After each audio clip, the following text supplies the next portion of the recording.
Pidato akan saya mulai dalam 3, 2, 1.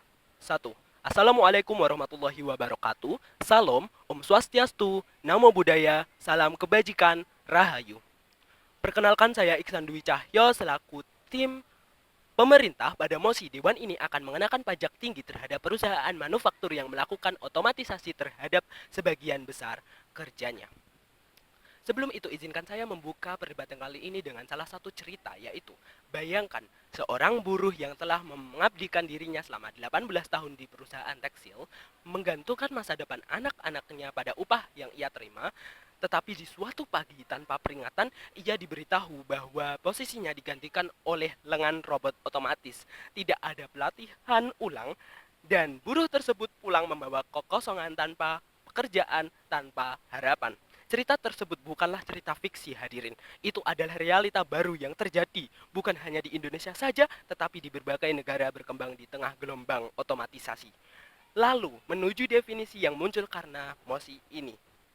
Yang pertama yang kita maksud dengan otomatisasi adalah penggantian fungsi kerja manusia oleh teknologi dan sistem otomatisasi seperti robot, AI, dan mesin produksi. Sedangkan yang dimaksud sebagian besar kerja adalah ketika minimal lebih dari 60% lini produksi tidak lagi dikerjakan oleh manusia. Menuju kepentingan mengapa mosi ini penting di hari ini, karena otomatisasi bukan hanya fenomena masa depan, namun sedang terjadi di depan mata kita saat ini. Lalu, jika suatu perusahaan melakukan otomatisasi, pekerja tidak akan menyumbangkan pajak penghasilan ke negara dan juga tidak akan memberikan jaminan sosial berupa BPJS jika digantikan oleh robot. Sedangkan robot yang tidak menyumbangkan pajak pada negara hanya memberikan efisiensi saja. Ditambah lagi di negara Indonesia ini pasti akan membeli robot atau mesin dari negara lain atau melakukan impor.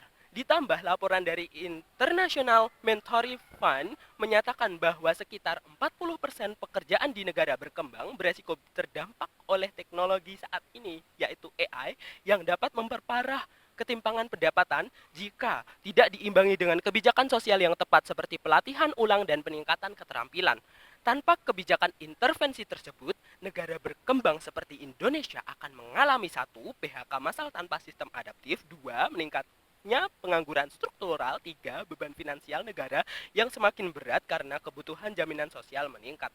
Lalu karakterisasi dari mosi ini yaitu kita tidak sedang menolak suatu inovasi, tetapi kita menghukum ketimpangan akibat inovasi yang tidak bertanggung jawab.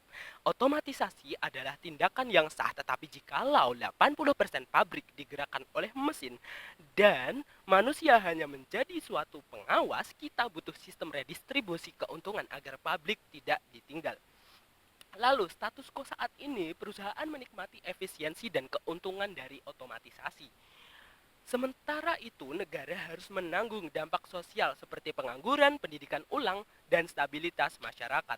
Tujuan dari mosi ini yaitu satu, melindungi pekerja pabrik dari pengangguran, dua, menciptakan keseimbangan antara efisiensi industri dan keadilan sosial, tiga, mendorong tanggung jawab perusahaan terhadap masyarakat dan tenaga kerja, empat, membangun pelatihan ulang dari penerimaan pajak baru.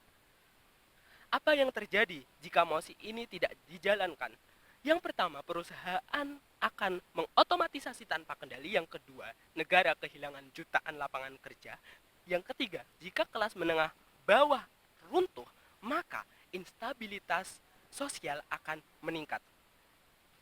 Apa yang terjadi jika mosi ini dijalankan, hadirin?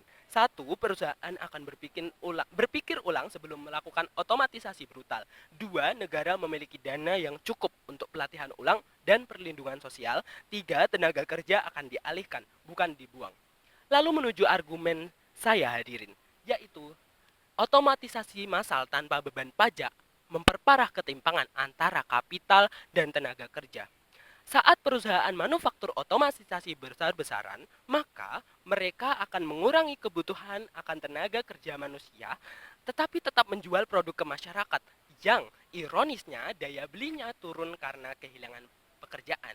Dan ini menciptakan suatu paradoks, hadirin, yaitu perusahaan menjadi super efisien tetapi masyarakat tidak mempunyai daya beli untuk menyerap outputnya.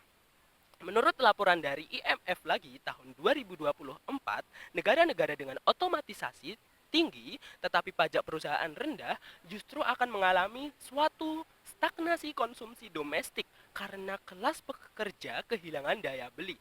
Artinya, efisiensi itu bersifat semu hadirin karena output dari otomatisasi itu tidak terserap oleh pasar akibat ketimpangan penghasilan.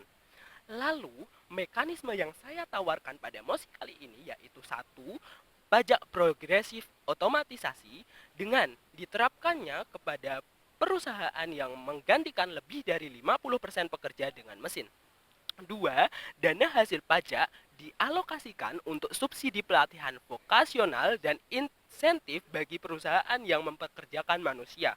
Tiga, monitoring dan transparansi otomatisasi, yaitu setiap perusahaan harus melaporkan rasio pekerja manusia dan robot sebagai dasar audit pajak. Dampak dari mekanisme yang saya tawarkan yaitu satu, membuat otomatisasi lebih bertanggung jawab secara sosial. Dua, memaksa korporasi menghitung ulang apakah otomatisasi layak secara etis dan ekonomi. Tiga, menjaga daya beli masyarakat agar tetap menjadi pasar yang sehat bagi produk mereka. Di banyak forum global saat ini, kebijakan ekonomi masih berpikir seolah manusia adalah beban. Tetapi argumen ini membawa satu paradigma baru, yaitu jikalau semua digantikan oleh mesin, lalu siapa yang akan menjadi konsumen?